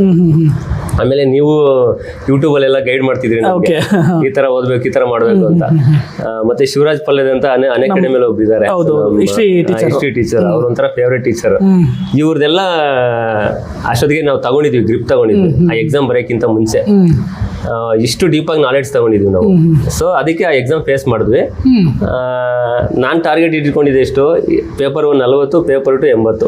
ಅಂದ್ರೆ 80 ಅಂದ್ರೆ 80 ಇಂಟು 1.5 120 ಪ್ಲಸ್ ಇದೊಂದು 40 160 ಬಂದ್ರೆ ನಾವು ಲಿಸ್ಟ್ ಅಲ್ಲಿ ಪ್ರೀವಿಯಸ್ ಎಲ್ಲ ಹಂಗೆ ಇತ್ತು, ಒನ್ ಲೈನರ್ಸ್ ಬಂದು ಹಂಗಿರ್ತಿತ್ತು. ನಾವು ಟೆಸ್ಟ್ ಸೀರೀಸ್ಗಳ ಅಟೆಂಡ್ ಮಾಡಿದಾಗಲೂ ನಮ್ದು ಸ್ಕೋರ್ ಅದೇ ತರ ಬರ್ತಿತ್ತು. ಅಷ್ಟು ಬಂದ್ರೆ ಆಗುತ್ತೆ ಅನ್ಕೊಂಡಿದ್ವಿ. ನೋಡಿದ್ರೆ ಅಲ್ಲಿ ಬರೀ 68 ಬಂದಿದ್ದು ನಂದು ನೆಟ್ಟು. 68 ಇಂಟು 1.5 102 ಪ್ಲಸ್ ಪೇಪರ್ 1 ಬಂದ್ಬಿಟ್ಟು ಜಸ್ಟ್ 33.5. ಆಗಲ್ಲ ಬಿಡು ಅಂತ ಹೇಳ್ಬಿಟ್ಟು 402 ಇತ್ತಲ್ಲ ನೆಕ್ಸ್ಟ್, ಅದಕ್ಕೆ ಫುಲ್ ಎಫರ್ಟ್ ಆಗಿ ಓದ್ತಿದ್ವಿ. ಜನವರಿ 19ನೇ ತಾರೀಕು ರಿಸಲ್ಟ್ ಬಂತು. ಅಲ್ಲಿ ನನ್ನ ಹೆಸರಿದೆ. ಓ ಸೂಪರ್. ಅವಾಗ ಸೆಲೆಕ್ಟ್ ಆಗ್ಬಿಟ್ಟಿದ್ವಿ. ಖುಷಿ ಆಯ್ತು ನನಗೆ ಅವತ್ತು ನೈಟ್ ಎಲ್ಲ ನಿದ್ದೆ ಮಾಡಿಲ್ಲ, ಅಷ್ಟೊಂದು ಖುಷಿ ಆಗ್ಬಿಟ್ಟಿತ್ತು. ಹೌದು, ನೀನು ಅನ್ಕೊಂಡಿದ್ದ ಜಾಬ್ ಇನ್ನೊಂದು ಸಿಕ್ಕೋಯ್ತಲ್ಲ ಅಂತ. ಅದು ಪೇಪರ್ ಅಷ್ಟು ಟಫ್ ಇದ್ರು ನಾವು ಓದಿರೋ ಎಫರ್ಟ್ಸ್ ನಮ್ಗೆ ಏನಾಯ್ತು, ಕೈ ಹಿಡಿತು. ಅಂದ್ರೆ ನೀವು ಏನಾಗಿದೆ ಅಂದ್ರೆ ಕಾನ್ಸೆಪ್ಟಲ್ ಬೇಸ್ಡ್ ಹೋದ್ರೆ ಕೇಸ್ ಲೆವೆಲ್ ಓದಿದ್ದೆ ನೀನು, ಯಾಕಂದ್ರೆ ಕೇಸ್ ಮೇನ್ಸ್ ಎಲ್ಲ ಬರ್ದಿದ್ದಲ್ಲ, ಅದು ನಿನಗೆ ಅಡ್ವಾಂಟೇಜ್ ಆಯ್ತು. ಮತ್ತೆ ಆ ಪೇಪರ್ ನಿನಗೆ ಅದಷ್ಟೊಂದು ಟಫ್ ಅನಿಸ್ಲಿಲ್ಲ. ಟಫ್ ಅನಿಸಿದ್ರು ಬಟ್ ಎಲ್ಲರೂ ಟಫ್ ಆಗಿತ್ತು, ನಿಮ್ಗೆ ಸ್ವಲ್ಪ ಒಂದು ಹ್ಯಾಂಡ್ ಜಾಸ್ತಿ ಸಿಗ್ತದೆ. ಅದೇ ನಾವು ಅನ್ಕೊಂಡಿದ್ದು 160 ಬರ್ಲಿಲ್ಲ, 135%. ಅಂದ್ರೆ ಎಲ್ಲರೂ ಕಮ್ಮಿ ಆಗಿರುತ್ತೆ ಎಲ್ಲರದು ಯೂಶಲಿ ಕಮ್ಮಿ ಆಯ್ತು. ಸೊ ಆಗಲ್ಲ ಅನ್ಕೊಂಡಿದ್ದನ್ನ ಆಗ್ಬಿಡ್ತು. ಮತ್ತೆ ಫಸ್ಟ್ ಟೈಮ್ ಜಾಬ್ ಹೊಡೆದೆ 1:1 ಅಲ್ಲಿ ಫಸ್ಟ್ ಟೈಮ್. ಅದೇ ಫಸ್ಟ್ ನಿಂದು ಕ್ಲಿಯರ್ ಆಗಿದ್ದು 545 ಫಸ್ಟ್ ಕ್ಲಿಯರ್ ಆಗಿದೆ. ಅದೇ ಫೈನಲಿ ಅದು ನನ್ಗೆ ಇಷ್ಟಪಟ್ಟಿರೋ ಜಾಬು PSI ಜಾಬೇ ಆಯ್ತು. ಫಸ್ಟ್ ಟೈಮ್ ಅದೇ ಆಯ್ತು. ಇಷ್ಟು ಎಕ್ಸಾಮ್ ಬರೆದ್ರು ಯಾವ್ದು ಸ್ಯಾಟಿಸ್ಫೈ ಆಗಿರ್ಲಿಲ್ಲ. ಫಸ್ಟ್ ಟೈಮ್ ಅದೇ ಹೊಡೆದ್ನ ಫುಲ್ ಖುಷಿ ಆಗ್ಬಿಡ್ತು. ಆ ಖುಷಿನ ಹೇಳ್ಕೊಳಕ್ ಆಗಲ್ಲ ಬಿಡಿ. ಹೌದು, ಕರೆಕ್ಟ್. ಇಷ್ಟೆಲ್ಲ ಕಷ್ಟಪಟ್ಮೇಲೆ ಅದೊಂದು ರಿಸಲ್ಟ್ ಅಲ್ಲಿ 1:1 ರಿಸಲ್ಟ್ ಅಲ್ಲಿ ನನ್ನ ಹೆಸರಿದೆ ಅಂದ್ಮೇಲೆ ಸಾಕು. ನಾನು ಸ್ಕೋರ್ ನೋಡ್ಕೊಂಡು ಹೋಗಿದ್ದು, ನನ್ನ ಹೆಸರು ನೋಡಿಲ್ಲ. ನಾನು 68 ಆಗಿದೆ, 102 ಎಲ್ಲಿದೆ ನೋಡಿ ಪೇಪರ್ 2 ಅಂತ ನೋಡ್ಕೊಂಡು ಹೋದೆ. ಮತ್ತೆ ಕ್ಯಾಟಗಿರಿ ಒಂದು ಕ್ಯಾಟಗಿರಿ 1 ಅದು ನೋಡ್ಕೊಂಡು ಹೋದೆ. ಅಲ್ಲಿ ನನ್ನ ಹೆಸರು ಅವೆರಡು ನೋಡಿ ಮ್ಯಾಚ್ ಮಾಡಿ ನನ್ನ ಹೆಸರು ನೋಡಿದ್ದು ಅವತ್ತು ಇನ್ನ ನೆನಪಿದೆ ಸರ್. ನನಗೆ ಅವತ್ತೆಲ್ಲ ನಿದ್ದೆ ಮಾಡಿರಲ್ಲ ಬಿಡು. ಅವತ್ತೆಲ್ಲ ನಿದ್ದೆ ಬಂದಿಲ್ಲ, ಯೂಶಲಿ ಬರಲ್ಲ ಅದು. ಅದು ಏನೋ ಒಂದು ಅಚೀವ್ ಮಾಡೋದು. ಅದೇನಾಗುತ್ತೆ ನಮ್ಗೆ ನಾವೇನೋ ಒಂದು ಅಂದ್ಕೊಂಡಿರ್ತೀವಲ್ಲ, ಅದು ಅಚೀವ್ ಆದಾಗ ಅದು ಯಾಕೆ ಚಿಕ್ಕದಿರಲಿ, FD ಇರಲಿ, SD ಇರಲಿ, PC ಇರಲಿ, PSI ಇರಲಿ, ಯಾವುದೇ UPSC ಇರಲಿ, ನಾವು ಒಂದು ಡ್ರೀಮ್ ಅಂದ್ಕೊಂಡು ಮಾಡ್ಬೇಕು ಅಂದ್ಕೊಂಡಿರ್ತೀವಿ. ಅದು ಸಾಧನೆ ಮಾಡಿದಾಗ ಅವತ್ತು ಅದು ಒಂಥರ ಏನೋ ರಿಲೀಫ್, ದೊಡ್ಡ ಬೆಟ್ಟ ಇದ್ದಿದ್ದು ಇಳ್ದಂಗೆ ಆಗ್ಬಿಟ್ಟಿರುತ್ತೆ. ಒಂದು ನಮ್ಮ ಮನೆಯವ್ರಿಗೆ ಇದು ಮಾತು ಹೇಳಿದ್ರೆ ನಿಜವಾಗ್ಲೂ ಅಂತ ಆಶ್ಚರ್ಯ ಪಡ್ತಾರೆ. ಆಯ್ತಾ ನಿಂದು ಜಾಬ್ ಆಯ್ತಾ, ಲೀಸ್ಟ್ ಕಳಿಸು ಅಂತ ಪಾಪ ಅವರು ಖುಷಿ ಪಟ್ರು ಫುಲ್. ತಂದೆ ತಾಯಿಗಳು ಮಾತ್ರ ಭಯಂಕರ ಖುಷಿ ಪಟ್ಟಿರ್ತಾರೆ. ಅವ್ರ ಮಗ ಏನೋ ಒಂದು ಮಾಡೋದು ಆ ಫೀಲಿಂಗ್ ಅವ್ರಿಗೆ ಅಲ್ಲ, ಅದು ಆ ಫೀಲಿಂಗ್ ಎಕ್ಸ್ಪೀರಿಯನ್ಸು ಅವ್ರಿಗೆ ಇನ್ನೇನು ಬೇಕಾದ್ರೆ ಏನು ಎಕ್ಸ್ಪೆಕ್ಟ್ ಮಾಡ್ತಿರಲ್ಲ. ನಮ್ಮ ಮಗ ನನ್ನ ಕಾಲ ಮೇಲೆ ನಿಂತ್ಕೊಂಡ ಬಿಡಪ್ಪ, ನಾವು ಒಂದು ಒಳ್ಳೆ ಸ್ಥಾನಕ್ಕೆ ಹೋದ ಅನ್ನೋದೊಂದು ಅವ್ರ ಫೀಲ್ ಬಂದ್ಬಿಡುತ್ತೆ ಅವ್ರಿಗೆ. ಅಷ್ಟಾದ್ಮೇಲೆ ನೆಕ್ಸ್ಟ್ ಅದು ಏನೇನೋ ಆಗಿ ಕರಾಳ ದಿನಗಳು ಬಂದು. ಯಾಕೆಂದ್ರೆ ಅದು ಹೌದು, ಅದು ಯಾಕೆಂತಂದ್ರೆ ಸೆಲೆಕ್ಟ್ ಆಗಿದ್ದು ಏನೇನೋ ಆಗಿ ಅದು ನಿಮ್ದು ಲಿಸ್ಟ್ ಇಂದ ಇಲ್ಲ ಅಂತಂದಾಗ ಅದೇನೋ ಫುಲ್ ಒಂಥರ ಡ್ರೀಮ್ ಕಟ್ಟಿದ್ದೆಲ್ಲ ಫುಲ್ಫಿಲ್ ಇದೆ. ಅದು ಒಂಥರ ಒಂದೇ ಸಲ ನೀರಿಗೆ ಹಾಕ್ದಂಗೆ ಆಯ್ತು. ಖಂಡಿತ ಅದು ನನ್ನ ಲಕ್ ಏನಂದ್ರೆ ಆತರ ಇದ್ ಮಾಡ್ಕೊಂಡಿದ್ದಾರೆ ಬಿಡು. ನನ್ನ ಲಕ್ ಏನಂದ್ರೆ ಆ ಟೈಮಲ್ಲಿ SD ಪ್ರಾಮಾಣಿಕವಾಗಿ ಬರ್ತಿದ್ರಿ, ಎಕ್ಸಾಮ್ ಬರ್ತಿದ್ರಿ, ಯಾವುದೇ ತರದ್ದು ಇದಿರ್ಲಿಲ್ಲ, ಕಷ್ಟಪಟ್ಟು ಓದಿದ್ರಿ. ಹಂಗಾಗಿ ಅವಾಗ ಇನ್ನೂ ಅದಕ್ಕಿಂತ ಡಬಲ್ ಫೀಲ್ ಆಗಿರುತ್ತೆ ಆಕ್ಚುಲಿ. ಹೌದು. ನೆಕ್ಸ್ಟ್ ಏನ್ ಮಾಡಿದೆ, SDA ಬರ್ದಿದೆ, SDA ಸೆಲೆಕ್ಟ್ ಆದೆ, SDA ಜಾಯಿನ್ ಆದೆ. ಹಾರ್ಟಿಕಲ್ಚರ್ ಡಿಪಾರ್ಟ್ಮೆಂಟ್ ಅಲ್ಲಿ SDA ಜಾಯಿನ್ ಆದೆ. ಅಸಿಸ್ಟೆಂಟ್ ಪ್ರೊಫೆಸರ್ ಎಕ್ಸಾಮ್ ಬರ್ದಿದೆ. ಆಮೇಲೆ assistant director exam selected join ಆದೆ. ಯಾವುದಕ್ಕೆ? SDA ಸರ್, ಇಲ್ಲಿ ಹಾರ್ಟಿಕಲ್ಚರ್ ಡಿಪಾರ್ಟ್ಮೆಂಟ್ ಕೋಲಾರಲ್ಲಿ ಜಾಯಿನ್ ಆದೆ. ಹಾರ್ಟಿಕಲ್ಚರ್ ಡಿಪಾರ್ಟ್ಮೆಂಟ್ ಅಲ್ಲಿ ಕೆಲಸ ಮಾಡ್ತಾ, ಅದು ಕೆಲಸ ಜಾಯಿನ್ ಆಗೋಕ್ಕಿಂತ ಮೊದಲೇ ಒಂದು ಲೀಸ್ಟ್ ಬಂದಿದ್ದಕ್ಕೂ ಮತ್ತೆ ಜಾಯಿನ್ ಆಗೋದಕ್ಕೂ ಒಂದು 3 ತಿಂಗಳು ಗ್ಯಾಪ್ ಇತ್ತು ನಮ್ದು. ಆ 3 ತಿಂಗಳಲ್ಲಿ ಅಸಿಸ್ಟೆಂಟ್ ಪ್ರೊಫೆಸರ್ ಎಕ್ಸಾಮ್ ಬರ್ದೆ, ಅಸಿಸ್ಟೆಂಟ್ ಡೈರೆಕ್ಟರ್ ಎಕ್ಸಾಮ್ ಬರ್ದೆ, ASO assistant statistical officer exam ಬರ್ದೆ, ಎಕನಾಮಿಕ್ಸ್ ಸ್ಟಾಟಿಸ್ಟಿಕಲ್ ಇನ್ಸ್ಪೆಕ್ಟರ್ ಅದು ಬರ್ದೆ. ಆಮೇಲೆ ಗ್ರೂಪ್ C ಒಂದು ಎಕ್ಸಾಮ್ ಬರ್ದೆ. ಇಷ್ಟು ಎಕ್ಸಾಮು ಕ್ಲಿಯರ್ ಆಯ್ತು ಆ 3 ತಿಂಗಳ ಗ್ಯಾಪ್ ಅಲ್ಲಿ. ಇದು ನನ್ನ ಕ್ವಶನ್ ಕೇಳಬೇಕು. ಈಗ PSI ಓದ್ತಾ ಇದ್ದೀನಿ ನಾನು. ಯೂಶಲಿ ನಾನು ನೋಡಿರೋ ಪ್ರಕಾರ PSI ಓದೋ aspirants FD SD group C clear ಮಾಡೋದು ತುಂಬಾ ಕಷ್ಟ. ಇವಾಗ ನನ್ನ ಬ್ಯಾಚಲ್ಲಿ ಹೇಳ್ತೀನಿ, ಎಷ್ಟು ಜನ PSI ಮಾಡಿದ್ರೆ FD ಕ್ಲಿಯರ್ ಮಾಡಿಲ್ಲ. ಬಟ್ ನೀನು ಕ್ಲಿಯರ್ ಮಾಡೋಕ್ಕೆ ಅದು ಹೆಂಗೆ ಹೆಲ್ಪ್ ಆಯ್ತು, ಯಾವ ತರ ಓದಿದ್ದೆ ನೀನು? ಸರ್, 2 ತರ. ಒಂದು, ನಂದು ಯಾವಾಗ ಏಜ್ ಕಂಪ್ಲೀಟ್ ಆಗ್ಬಿಟ್ಟಿತ್ತು ಆವಾಗ ಇನ್ನು PSI ಓದಕ್ಕಾಗಲ್ಲ ಅಂತ ಹೇಳ್ಬಿಟ್ಟು ಆವಾಗ ನಾನು ಏನ್ ಮಾಡಿದೆ, ಇದಕ್ಕೆ ಸ್ಟಾರ್ಟ್ ಮಾಡಿದ್ದೆ FDA ಇದು.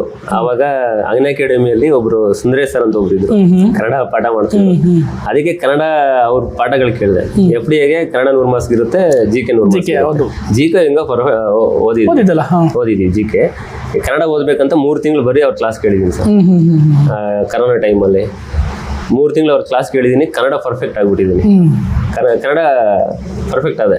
ಆಮೇಲೆ ನಾಳೆ ಎಕ್ಸಾಮ್ ಅಂದಂಗೆ ಅವರು ಏನು ಮಾಡಿದ್ರು, ಯಾವ ಪೇಪರ್ ಲೀಕ್ ಆಗಿದೆ ಅಂತ ಎಕ್ಸಾಮ್ ಅದು ಡೇಟ್ ಚೇಂಜ್ ಮಾಡಿದ್ರು FD ಅದು.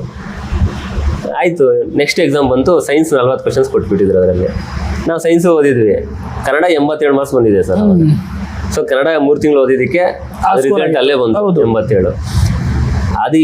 ಅದು ನನಗೆ ಗ್ರೂಪ್ C ಎಕ್ಸಾಮ್ ಅಲ್ಲಿ, ASO ಎಕ್ಸಾಮ್ಗೆ, SA ಎಕ್ಸಾಮ್ಗೆ ಹೆಲ್ಪ್ ಆಯ್ತು. ಆಮೇಲೆ ಇಂಗ್ಲಿಷ್ ನಾವು ಸ್ವಲ್ಪ ಟ್ರಾನ್ಸ್ಲೇಷನ್ ಎಲ್ಲ ಮಾಡ್ತಿದ್ವಿ. ಇದಕ್ಕೆಲ್ಲ ಗ್ರಾಮರ್ ಎಲ್ಲ ಕಲ್ತ್ಕೊಂಡಿದ್ವಿ. ಸೊ ಈ ಗ್ರಾಮರ್ ಜನರಲ್ ಇಂಗ್ಲಿಷ್ ಹೆಲ್ಪ್ ಆಯ್ತು. ಆಮೇಲೆ ಈ ಜನರಲ್ ಕಂಪ್ಯೂಟರ್ ಅವೇರ್ನೆಸ್ ಏನ್ ಮಾಡ್ತಿದೆ, SSC ಎಕ್ಸಾಮ್ಸ್ ಪೇಪರ್ಸ್ ಬಿಡಿಸ್ತಿದ್ದೆ ನಾನು. SSC ಎಕ್ಸಾಮ್ಸು, ಬ್ಯಾಂಕಿಂಗ್ ಎಕ್ಸಾಮ್ಸು, ಆ ಪೇಪರ್ಸ್ ಎಲ್ಲ ಬಿಡಿಸ್ತಿದ್ದೆ. ಒಂದು ಆ್ಯಪ್ ಇದೆ ಕಂಪ್ಯೂಟರ್ ಅವೇರ್ನೆಸ್ ಅಂತ. ಆ ಆ್ಯಪಲ್ಲಿ ಇದು ಏನದು ಸಿಲೆಬಸ್ ಪ್ರಕಾರ ಕ್ವಶನ್ಸ್ ಹಾಕಿದ್ದೆ ನಾನು, ಬೇಸಿಕ್ಸಿಂದ ಲಾಸ್ಟ್ವರೆಗೂ. ಆ ಕ್ವಶನ್ಸ್ ಬಿಡಿಸೋದು, ಅದ್ರ ಸಿನಾಪ್ಸಿಸ್ ನೋಡೋದು, ಅದು ಆನ್ಸರ್ ಯಾಕೆ ತಪ್ಪಾಯಿತು, ಯಾವ ಥರ ರೆಡಿ ಆಗಬೇಕು, ಕರೆಕ್ಟ್ ಆಗಬೇಕಾಯ್ತು, ಇದನ್ನೆಲ್ಲ ನೋಡಿ ಗ್ರೂಪ್ ಸಿ ಡಿಕೋಡ್ ಮಾಡೋದು ತಿಳ್ಕೊಂಡೆ. ಅದಕ್ಕೆ ನಾನು ASO, SI ಮತ್ತು ಗ್ರೂಪ್ ಸಿ ಇನ್ನೊಂದು ಎಕ್ಸಾಮ್, 3 ಎಕ್ಸಾಮ್ ಕ್ಲಿಯರ್ ಆಯಿತು. ಓಕೆ,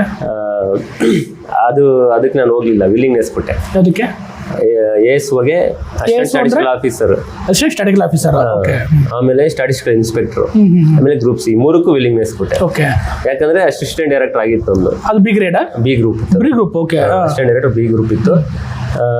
ಅಸಿಸ್ಟೆಂಟ್ ಡೈರೆಕ್ಟರ್ ಜಾಯಿನ್ ಆಗಿದ್ದ ದಿವಸ ಸೆಕೆಂಡ್ ಟೈಮ್ ಎಕ್ಸಾಮ್ ಬರ್ದಿದ್ವಲ್ಲ PSI ಎಕ್ಸಾಮ್ದು, ಅವತ್ತು ರಿಸಲ್ಟ್ ಬಂತು October 21. ಓಕೆ, ಅಲ್ಲಿ ಜಾಯಿನ್ ಆಗಿಬಿಟ್ಟಿದ್ದೀನಿ, ರಿಪೋರ್ಟ್ ಆಗಿದ್ದೀನಿ ಅಸಿಸ್ಟೆಂಟ್ ಡೈರೆಕ್ಟರ್ಗೆ. ಆವತ್ತಿನ ಸಾಯಂಕಾಲ 4 ಗಂಟೆಗೆ ರಿಸಲ್ಟ್ ಬಂತು. ಇಲ್ಲೂ ಸೆಲೆಕ್ಟ್ ಆದೆ. ಸೊ ನನ್ನ ಡ್ರೀಮ್ ಜಾಬ್ ಅಲ್ವಾ ಸರ್ ಇದು, ಮತ್ತು ಮನೆಯವರಿಗೆಲ್ಲ ಇಷ್ಟ ಆಗಿರೋ ಜಾಬು, ಫಸ್ಟ್ ಖುಷಿ ಕೊಟ್ಟಿರೋ ಜಾಬು, ಮನೆಯವರಿಗೆ ಆಗಲಿ ನನಗೆ ಆಗಲಿ ಫಸ್ಟ್ ಖುಷಿ ಕೊಟ್ಟಿರೋ ಜಾಬು PSI ಜಾಬ್. ಯಾಕೆ? ಅದೇ ಅಲ್ಲ ಸರ್, ಯಾವಾಗಲೂ ಯಾವುದೂ ಆಗಿರಲಿಲ್ಲ, ಫಸ್ಟ್ ಆಗಿದ್ದ ಜಾಬ್ ಇದೆ ಅಂತ.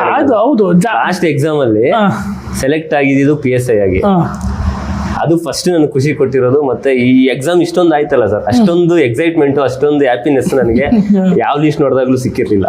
ಸೊ ಅದಕ್ಕೆ ಅದು ಸಿಕ್ಕಿದ್ರೆ ಹೋಗ್ಬೇಕಂತ ಮೊದಲೇ ಡಿಸೈಡ್ ಆಗಿದ್ದೆ. ಆಮೇಲೆ ನಿಮ್ಮ ಹತ್ರ ಸಜೆಷನ್ ತಗೊಂಡೆ. ಹೌದು, ನನಗೊಂದು ಶಾಕು ಆಯ್ತು, ಯಾಕೆಂದ್ರೆ ನೀನು ಬಂದಾಗ ಕೇಳಕ್ಕೆ ಗ್ರೂಪ್ ಬಿ ಇದೆ ನಿನ್ನ ಹತ್ರ, ಕೈಲಿ ಗ್ರೂಪ್ ಇದೆ. ಇನ್ ಕೇಸ್ ನನಗೆ ಆ ಕ್ವಶನ್ಸ್ ಕೇಳಿದ್ರೆ ನಾನು ಗ್ಯಾರಂಟಿ ಬಿಟ್ಟು ಹೋಗ್ತಾ ಇರಲಿಲ್ಲ. ಗ್ರೂಪ್ ಬಿ ಪೋಸ್ಟ್ನ ಬಿಟ್ಟು group C post, PSI group C post, ಅದು ನಿಂದು ಇದು ಡಿಸಿಷನ್ಗೆ ನಿನಗೆ ಹೇಳಿ, ನಾನು ಅಡ್ವಾಂಟೇಜ್ ಡಿಸೈಡ್ ಎರಡು ಹೇಳಿದ್ದೆ. ಬಟ್ ಒಳ್ಳೆ ಸ್ಟ್ರಾಂಗ್ ಡಿಸಿಷನ್, ನಿನಗೆ ಯಾವ್ದು ಬೇಕು ಅಂತ ನೀನು ಡಿಸೈಡ್ ಮಾಡಬೇಕು ಅಂತ ಹೇಳಿದೆ. ಬಟ್ ನೀನು PSIಗೆ ಹೋಗ್ತೀನಿ ಸರ್ ಅಂತ ನಾನು ಹೇಳಿದೆ, ಈಗ ಡಿಸೈಡ್ ಮಾಡ್ಕೊಂಡು ಬಂದಿದ್ಯಾ. ಯಾಕೆ ಅಂತ ನಾನು ಕೇಳೋದು, ಈಗಲೂ ನಾನು ಕ್ವಶನ್ಸ್ ಕೇಳ್ತೀನಿ ಸರ್. ಡೈರೆಕ್ಟ್ ಆಗಿ ಜನರ ಹತ್ರ, ಜನರಿಗೆ ಏನಾದರೂ ಮಾಡ್ಬೇಕಂತ ಅನ್ನಿಸಿದ್ರೆ ಡೈರೆಕ್ಟ್ ಆಗಿ ಜನರ ಹತ್ರ ಡೀಲ್ ಮಾಡೋ ಒಂದೇ ಒಂದು ಡಿಪಾರ್ಟ್ಮೆಂಟ್ ನಮ್ಮ ಪೊಲೀಸ್ ಡಿಪಾರ್ಟ್ಮೆಂಟ್. ಸೊ ನಾವು ಇಷ್ಟು ಕಷ್ಟಪಟ್ಟು ಇಷ್ಟೆಲ್ಲ ಲೈಫ್ನ ನೋಡಿ ಇಷ್ಟು ಜನರ ಜೊತೆಯಲ್ಲಿ ಬೆಳೆದಿದ್ದೀವಿ, ಅಂದ್ರೆ ಇಷ್ಟು ಕಷ್ಟದಲ್ಲಿ ಬೆಳೆದಿದ್ದೀವಿ. ಇಲ್ಲೇ ಪಾರ್ಟ್ ಟೈಮ್ ಜಾಬ್ಗಳು ಮಾಡ್ಕೊಂಡು ಬೆಂಗಳೂರಲ್ಲಿ ಈ ಥರ ಬೆಳ್ಕೊಂಡು ಬಂದಿದ್ದೀವಿ. ಸೊ ಆ ಜನರ ಕಷ್ಟಗಳು ನಮ್ಗೆ ಗೊತ್ತಿದೆ, ಅದನ್ನ ಯಾವ ಥರ ರೆಸ್ಪಾನ್ಸ್ ಮಾಡ್ಬೋದು ಅಂತ ಗೊತ್ತಿರೋದ್ರಿಂದ ಏನೋ ನಮ್ಮ ಕೆಲವಷ್ಟು ಸಹಾಯ ಜನರ. ಹೌದು, ಕರೆಕ್ಟ್, ಅದು ನಿಜ. ಸೊ ಡೈರೆಕ್ಟ್ ಕಾಂಟ್ಯಾಕ್ಟ್ ಇರುತ್ತೆ ಸರ್, ಜನರ ಹತ್ರ ಡೈರೆಕ್ಟ್ ಕಾಂಟ್ಯಾಕ್ಟ್ ಇರೋದ್ರಿಂದ ನಾನು ಈ ಡಿಪಾರ್ಟ್ಮೆಂಟ್ಗೆ ಬಂದೆ. ಏನಾದರೂ ಜನರಿಗೆ ಹೆಲ್ಪ್ ಮಾಡ್ಬೋದು, ಸಹಾಯ ಮಾಡ್ಬೋದು ಬಂದಿದ್ದೀವಿ ಅಷ್ಟೇ ಸರ್. ಓಕೆ, ಶಿವಾನಂದ್, ಇದೆಲ್ಲ ಹೇಳಿದ್ರಿ. ನಾನು ಈಗ PSI ಪ್ರಿಪ್ರೇಷನ್ ಮಾಡ್ಬೇಕಾದ್ರೆ ಈಗ ಸ್ಟೂಡೆಂಟ್ಸ್ಗಳು ತುಂಬ ಜನ ಪ್ರಿಪ್ರೇಷನ್ ಆಗ್ತಿರ್ತಾರೆ. ಯಾಕೆಂದ್ರೆ ನಾನು ಏನಕ್ಕೆ ಕ್ವಶನ್ಸ್ ಕೇಳ್ತಾ ಇದ್ದೀನಿ ಅಂದರೆ, ಈಗ 545 ಎಕ್ಸಾಮ್ ಪಾಸ್ ಮಾಡಿದ್ದೀರಾ, ಅದು ಫಸ್ಟ್ ಟೈಮ್ ಪಾಸ್ ಮಾಡಿದ್ದೀರಾ ಮತ್ತು ಸೆಕೆಂಡ್ ಟೈಮ್ ಪಾಸ್ ಮಾಡಿದ್ದೀರಾ. ಯಾಕೆಂದ್ರೆ ಕ್ವಶನ್ ಪೇಪರ್ ಫಸ್ಟ್ ಟೈಮ್ ಮಾಡಿದಾಗ KSP first time trend change ಮಾಡ್ಬಿಡ್ತು. ಡೈರೆಕ್ಟ್ ಕ್ವಶನ್ಸ್ ಇದ್ದಿದ್ದ ತೆಗೆದುಬಿಟ್ಟು ಏನು ಮಾಡಿದ್ರು, ಕಾನ್ಸೆಪ್ಟಲ್ ಕ್ವಶನ್ಸ್, ಸ್ಟೇಟ್ಮೆಂಟ್ ಕ್ವಶನ್ಸ್ ಹಾಕಿದ್ರು. ತುಂಬ ವಿದ್ಯಾರ್ಥಿಗಳು ಒಂದು ಲೈನರ್ ಓದಿದ್ರು, ಫೇಲ್ ಆದರು, ಬುಕ್ಸ್ಗಳನ್ನ ಬೈದರು, ಮೆಂಟರ್ಸ್ಗಳನ್ನ ಬೈದರು, ಕೋಚಿಂಗ್ ಸೆಂಟರ್ಗಳನ್ನ ಬೈದರು. ಬಟ್ ಅದು ಯಾರ್ದು ತಪ್ಪಿಲ್ಲ ನನ್ನ ಪ್ರಕಾರ. ಯಾಕೆಂದ್ರೆ we are ready for the exam, competitive exams ಅನ್ನೋದು ಹಂಗೆ. ಬೇಕಾದ್ರೆ ಲಾಸ್ಟ್ ಟೈಮ್ UPSC ಒಂದ್ಸತಿ ಏನಾಯ್ತು, ಸಡನ್ ಆಗಿ ಹೇಳಿಕೆಗಳು ಕೊಟ್ಟಕ್ಕೆ ಸ್ಟಾರ್ಟ್ ಮಾಡ್ಬಿಟ್ರು. ಅವಾಗ ನಾವು UPSC ಯಾರು ಬ್ಲೇಮ್ ಮಾಡಲಿಲ್ಲ, ಯಾಕೆಂದ್ರೆ ಆ ಎಕ್ಸಾಮ್ ಇರೋದೇ ಟ್ರೆಂಡ್ ಹಂಗೆ. ಹಂಗಾಗಿ ನೀವು ಎರಡೂ ಎಕ್ಸಾಮ್ ಪಾಸ್ ಮಾಡೋದ್ರಿಂದ ಹುಡುಗರಿಗೆ ಏನು ಹೇಳಕ್ಕೆ ಯಾವ ರೀತಿ ಪ್ರಿಪ್ರೇಷನ್, ಯಾಕಂದ್ರೆ ಈಗ ಬರೋ ಎಲ್ಲ ಎಕ್ಸಾಮ್ಸು ಅದೇ ಲೆವೆಲ್ಗಿದೆ ನನ್ನ ಪ್ರಕಾರ.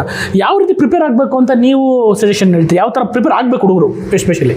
ಸರ್, PSIಗೆ ಸ್ಪೆಷಲ್ ಆಗಿ ತಗೊಂಡ್ರೆ ಫಸ್ಟ್ ಪ್ರಿಯಾರಿಟಿ ಪೇಪರ್ 1, ಪೇಪರ್ 2 ಎರಡಿದೆ. ಪೇಪರ್ 1ಗೆ ಕೊಡ್ಬೇಕು ಸರ್ ಫಸ್ಟ್ ಪ್ರಿಯಾರಿಟಿ. ಓಕೆ, ಅದಕ್ಕೇನು ಒಂದು 3 ತಿಂಗಳು ಕಷ್ಟಪಟ್ರೆ, ಅಂದ್ರೆ 3 ತಿಂಗಳು ನಿಮ್ಮ ಟೈಮ್ ಅಲ್ಲ ಅನ್ಕೊಂಡು ಬರೀ ಟ್ರಾನ್ಸ್ಲೇಷನ್ಗೆ, ಎಸ್ಸೆ ರೈಟಿಂಗ್ ಬರೆಯೋ ಸ್ಕಿಲ್ಸ್, ಆಮೇಲೆ ಪ್ರಿಸೈಸ್ ರೈಟಿಂಗ್ ಬರೆಯೋದು ಹೆಂಗೆ ಅಂತ ತಿಳ್ಕೊಬೇಕು.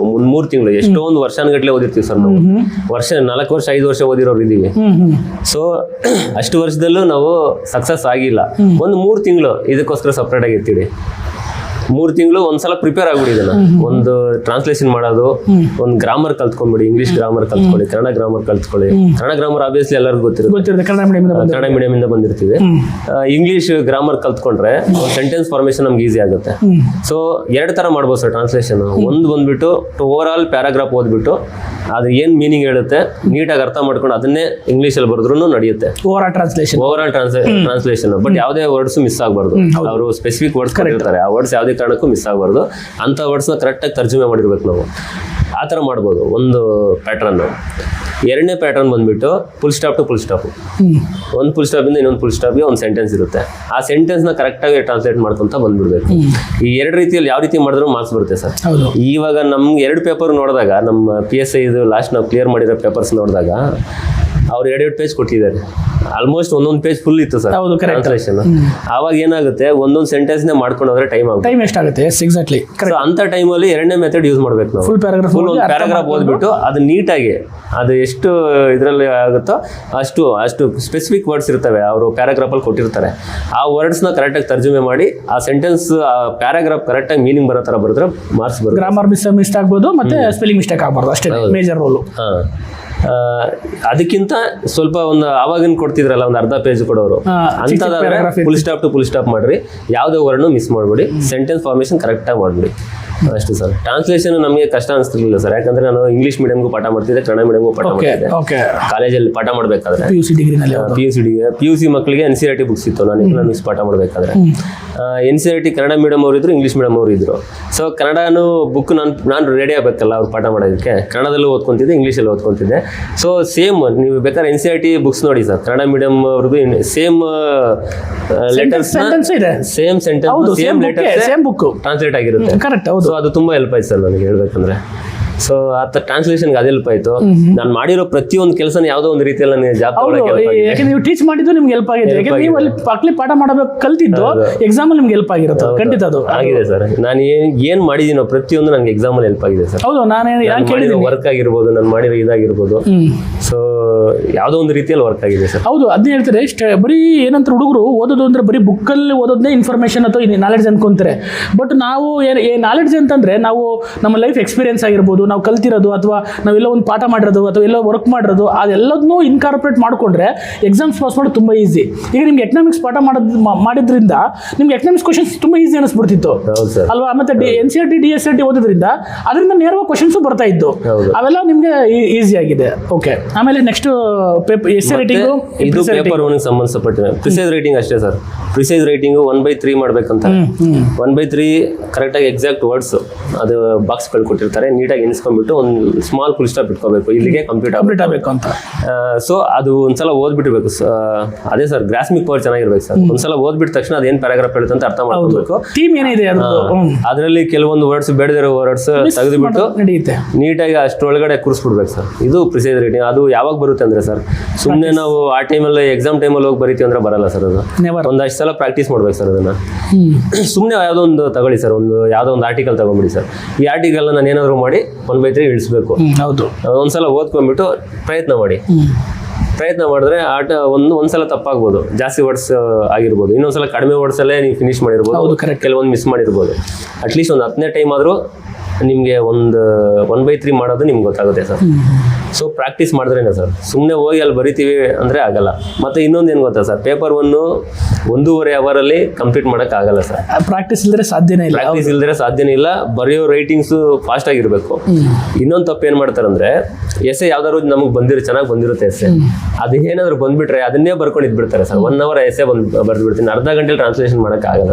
ಸೊ ಅದಕ್ಕೆ ಈಕ್ವಲ್ ಆಗಿ ಟೈಮ್ ಡಿಸ್ಟ್ರಿಬ್ಯೂಟ್ ಮಾಡ್ಕೋಬೇಕು sir. Correct, time management very important. ಒಂದು ಎಸ್ಸೆ ಬಂದಿದೆ ಅಂದರೆ 5 ಎಸ್ಸೆಗಳು ಇರ್ತವೆ. ಯಾವುದೋ ಒಂದು ನಿಮ್ಗೆ ಚೆನ್ನಾಗಿ ಬರುವಂಥದ್ದು ಮತ್ತೆ ನಿಮ್ಗೆ ಅದ್ರ ಮೇಲೆ ಗ್ರಿಪ್ ಇರೋದು ಸೆಲೆಕ್ಟ್ ಮಾಡ್ತೀರಾ. 1-2 ನಿಮಿಷ ಟೈಮ್ ತಗೊಂಡು ಸೆಲೆಕ್ಟ್ ಮಾಡಿದಾದ್ಮೇಲೆ ಒಂದು 5 ನಿಮಿಷ ಸ್ಕೆಲಿಟನ್ ಥರ ಹಾಕ್ಕೊಳ್ಳಿ. ಏನು ಬರೀಬೇಕು ಎಸ್ಸೆಯಲ್ಲಿ, ಯಾವ ಥರ ಬರೀಬೇಕು ಎಸ್ಸೆನ, ಏನೇನು ಪಾಯಿಂಟ್ಸ್ ಇನ್ಕ್ಲೂಡ್ ಮಾಡಬೇಕು, ಬಾಡಿ ಆಫ್ ದ ಎಸ್ಸೆ ಹೆಂಗಿರಬೇಕು, ಇಂಟ್ರೊಡಕ್ಷನ್ ಏನು ಕೊಡಬೇಕು, ಕನ್ಕ್ಲೂಷನ್ ಯಾವ ಥರ ಮಾಡಬೇಕು ಅಂತ ಒಂದು 5 ನಿಮಿಷ ಟೈಮ್ ತಗೊಂಡು ಸ್ವಲ್ಪ ಅನಲೈಸ್ ಮಾಡಿಬಿಟ್ಟು ಒಂದು ರಫ್ ಶೀಟಲ್ಲಿ ಬರ್ಕೊಳ್ಳಿ. ಅದ್ರ ಪ್ರಕಾರ ನೆಕ್ಸ್ಟ್ ನೀಟಾಗಿ ಒಂದು ಇಂಟ್ರೊಡಕ್ಷನ್ನು, ಬಾಡಿ ಆಫ್ ದ ಎಸ್ಸೆ, ಕನ್ಕ್ಲೂಷನ್ನು ಈ ಥರ ಬರ್ಕೊಂಡು ಬಂದುಬಿಟ್ರೆ ಒಂದು ಮ್ಯಾಕ್ಸಿಮಮ್ 4ರಿಂದ 5 ಪೇಜ್ ಬರೀತೀವಿ ಸರ್. 5 ಪೇಜ್ ಬರೆದ್ರೆ ಸಾಕು. ಒಂದು 20ಕ್ಕೆ ಒಂದು 14ರಿಂದ 15 ಬಂದರೂ ಸಾಕು ಎಸ್ಸೆಯಲ್ಲಿ.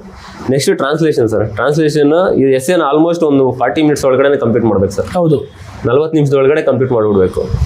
ಒಂದು ಪೇಜ್ ಬರೆಯೋಕ್ಕೆ ಮೈನ್ಸ್ ಬರೆಯುವಾಗ 5 ನಿಮಿಷದಲ್ಲಿ ಒಂದು ಪೇಜ್ ಬರೀತಿದ್ವಿ. ಇಲ್ಲಿ 4-5 ಪೇಜ್ ಬರೀಬೇಕಂದ್ರೆ 25 ನಿಮಿಷ ಸಾಕಾಗುತ್ತೆ. ಬಟ್ ಇನ್ನೊಂದು 10 ನಿಮಿಷ ಜಾಸ್ತಿ ತಗೊಂಡ್ರು ನೀಟಾಗಿ ಬರಿಬೇಕು. ಎಸ್ಸೆ ಹ್ಯಾಂಡ್ ರೈಟಿಂಗ್ ಯಾವುದೇ ರೀತಿ ಮಿಸ್ ಆಗದಿರ ನೀಟಾಗಿ ಬರ್ಬಿಡ್ಬೇಕು. ಫಸ್ಟ್ ನಾವು ಬರೆಯೋದೇ ಎಸ್ಸೆ, ವ್ಯಾಲ್ಯೂಟರ್ ನೋಡೋದು ಎಸ್ಸೆನೆ ಫಸ್ಟ್. ಹೌದು, ಅದು ಚೆನ್ನಾಗಿದೆ ಅಂದ್ರೆ ನೆಕ್ಸ್ಟ್ ಇಂಪ್ರೆಷನ್ ಬೀಳುತ್ತೆ. ಹ್ಯಾಂಡ್ ರೈಟಿಂಗ್ ಅಲ್ಲಿ ಹೆಚ್ಚು ಕಮ್ಮಿ ಆದ್ರೂ ಫಾಸ್ಟ್ ಆಗಿ ಬರೆದಿದ್ದಾನೆ, ಅದಕ್ಕೆ ಈ ತರ ಆಗಿದೆ ಅಂತ ಅವ್ರಿಗೂ ಗೊತ್ತಾಗುತ್ತೆ. ಯಾಕಂದ್ರೆ ವ್ಯಾಲ್ಯೂಯೇಷನ್ ಮಾಡಿದ್ದೀನಿ ಸರ್ PUC, ನನಗೂ ಅನುಭವ ಆಗಿದೆ. ಆಸ್ ಎ ವ್ಯಾಲ್ಯೂಯೇಟರ್ ಕೂಡ ಅನುಭವ ಆಗಿದೆ. ಅದಕ್ಕೆ ಹೇಳ್ತೀನಿ ಯಾವ ತರ ಥಿಂಕ್ ಮಾಡ್ತಾರೆ ವ್ಯಾಲ್ಯೂಯೇಟರ್ಸ್ ಯಾವ ತರ ಥಿಂಕ್ ಮಾಡ್ತಾರೆ ಅಂತಲೂ ಗೊತ್ತಾಗಿದೆ. ಸೊ ಹಂಗಾಗಿ ಅದು ಆ ಥರ ಮಾಡ್ಬೇಕು ಸರ್. ಫಸ್ಟ್ ನೀಟಾಗಿ ಬರೀಬೇಕು ಸರ್. ಎಸ್ಸೆ ಫುಲ್ ನೀಟಾಗಿ ಬರೀಬೇಕು, ಆದಷ್ಟು ಬೇಗ ಬರೀಬೇಕು. 40 ನಿಮಿಷ ಒಳಗಡೆ ಕಂಪ್ಲೀಟ್ ಮಾಡಬೇಕು. ಮತ್ತು ಒಂದೊಂದು ಇದಕ್ಕೆ 20 ನಿಮಿಷ ಟೈಮ್ ತಗೋಬೇಕು ಸರ್ ಟ್ರಾನ್ಸ್ಲೇಷನ್ಗೆ. ಕೆಲವರು ಕನ್ನಡ ಟು ಇಂಗ್ಲೀಷ್ ಸ್ಟ್ರಾಂಗ್ ಇರ್ತಾರೆ, ಅಲ್ಲೊಂದು 5 ನಿಮಿಷ ಸೇವ್ ಮಾಡ್ಕೊಳ್ಳೋಕೆ ಪ್ರಯತ್ನ ಮಾಡಬೇಕು. ಒಂದು 15 ನಿಮಿಷ 15 ನಿಮಿಷದಲ್ಲಿ ಬರೆದ್ಬಿಡ್ಬೇಕು ಅದನ್ನು. ಇದು 20 ನಿಮಿಷ ಕಂಪಲ್ಸರಿ 20 ನಿಮಿಷ ಒಳಗಡೆ ಮುಗಿಸ್ಬೇಕು. ಅದೊಂದು 15 ನಿಮಿಷದಲ್ಲಿ ಕಂಪ್ಲೀಟ್ ಮಾಡಬೇಕು. 35 ನಿಮಿಷ ಪ್ಲಸ್ 40 ನಿಮಿಷ 75 ನಿಮಿಷ ಆಗೋಗುತ್ತೆ ಸರ್. ಇನ್ನು 15 ನಿಮಿಷ ಇರುತ್ತೆ ಪ್ರಿಸೈಸ್ ರೈಟಿಂಗ್ಗೆ. ಆರಾಮಾಗಿ ಬರೀಬೋದು 15 ನಿಮಿಷ. ಸೊ ಈ ಥರ ಪ್ಲಾನ್ ಮಾಡ್ಕೊಂಡು ಪೇಪರ್ 1 ಕಂಪ್ಲೀಟ್ ಮಾಡಬೇಕು. ಕರೆಕ್ಟ್. ಈ ಥರ ಪ್ಲಾನ್ ಮಾಡ್ಕೊಂಡಿಲ್ಲ ಅಂದರೆ ನಾವು ಬೇಕಾದ್ರೆ 2 ಅವರ್ ಕೊಟ್ಟರು ಬರೆಯೋಕ್ಕಾಗಲ್ಲ. ಆಮೇಲೆ ಇನ್ನೊಂದು ಹೆಂಗುತ್ತೆ, 1 hour 30 minutes ಆಗಲ್ಲ. 5 ನಿಮಿಷ ನಿಂಗೆ ಸೈನ್ ಹಾಕು, ಇಂಪ್ರೆಷನ್ ಹಾಕು, ಅದು ಇದು ಅಟೆಂಡೆನ್ಸ್, OMR ಶೀಟ್ ಫಿಲ್ ಮಾಡೋ ಅದೆಲ್ಲ ಇದ್ದೇ ಇರುತ್ತೆ. 5 ನಿಮಿಷ ಎಲ್ಲ ಹೋಗ್ಬಿಡುತ್ತೆ ನಮ್ದು. ಅದೊಂದು ಬರ್ತಾರೆ. 1 ಗಂಟೆ 25 ನಿಮಿಷ ಬರೆಯಕ್ಕೆ ರೆಡಿ ಆಗಿರ್ಬೇಕು ನಾವು ಅದನ್ನ ಪ್ಲಾನ್ ಮಾಡ್ಕೊಂಡು. ಅದಕ್ಕೆ ನಾವು ಬಿಡ್ಕೊಳೋದು. ನಾನು ತುಂಬಾ ಸತಿ ಹುಡುಗರಿಗೆ ಪ್ರಾಕ್ಟೀಸ್ ಮಾಡಿ ತುಂಬ ಸೆಲೆಕ್ಟ್ ಆಗೋಕ್ಕೆ ಕಾರಣ ಅದೇ. ಯಾರು ಫಸ್ಟ್ ಪೇಪರ್ ಸ್ಟ್ರಾಂಗ್ ಇರಲ್ಲ ಅವ್ರು ಗ್ಯಾರಂಟಿ ಸೆಲೆಕ್ಟ್ ಆಗೋ ಚಾನ್ಸ್ ಇಲ್ಲ. ಏನೋ ಅವನು ಸೆಕೆಂಡ್ ಪೇಪರ್ ತುಂಬಾ ಸ್ಕೋರ್ ಆಗಿ ಅವಾಗ ಏನಾಗ್ತಿತ್ತು ಗೊತ್ತಾ, ಒಂದು ಲೈನರ್ ಇರ್ತಿದ್ದು, ಏನೋ 4 ಕ್ವಶನ್ಸ್ ಆಗ್ತಿದ್ದಾಗ ರೈಟ್ ಆಗ್ಬಿಡೋದು, ಇಲ್ಲಿ ಹೆಂಗ ನಡೆದ್ಬಿಡೋದು. ಬಟ್ ಈಗ ಹಂಗೆ ಆಗಲ್ಲ. ಟಫ್ ಅದು KA question paper heavy tough ತೆಗಿತಾ ಇದೆ. ನಾವು ಅವ್ರು ಎಲ್ಲ ಕವರ್ ಮಾಡ್ತಾರೆ. ಹೌದು, ಪ್ರತಿಯೊಂದು ಇವಾಗ ನಾವ್ ಹೇಳ್ತೀವಲ್ಲ 10 ಸಬ್ಜೆಕ್ಟ್ ಇದೆಯಾ, ಅವ್ರು ಸಿಲೆಬಸ್ ಕೊಟ್ಬಿಟ್ರೆ ಅಷ್ಟು ಸಬ್ಜೆಕ್ಟ್ ಕೇಳ್ತಾನೆ, ಅಷ್ಟು ಕ್ವಶನ್ಸ್ ತೆಗಿತಾರೆ. ನೀವು ಯಾವುದೇ ಪೇಪರ್ ತಗೊಳ್ಳಿ KA ಮಾಡೋದು, ಅವರು ಒಂದು ಸಿಲೆಬಸ್ ಅಂತ ಕೊಡ್ತಾರೆ ಗವರ್ಮೆಂಟ್ ಅವರು. ಆ ಸಿಲೆಬಸ್ ಅಲ್ಲಿ ಏನೇನಿದೆಯೋ ಪ್ರತಿಯೊಂದ್ರ ಮೇಲೆ ಕ್ವಶನ್ಸ್ ಇರ್ತಾನೆ. ಇವರು ಒಂದೇ ಕಡೆ ಫೋಕಸ್ ಮಾಡ್ತಾ ಇದ್ರು, KSP ನವರು ಒಂದೇ ಕಡೆ ಫೋಕಸ್ ಮಾಡಿ ಒಂದಷ್ಟು ಕ್ವಶನ್ಸ್ ಜಾಸ್ತಿ ತೆಗೆದ್ಬಿಡು.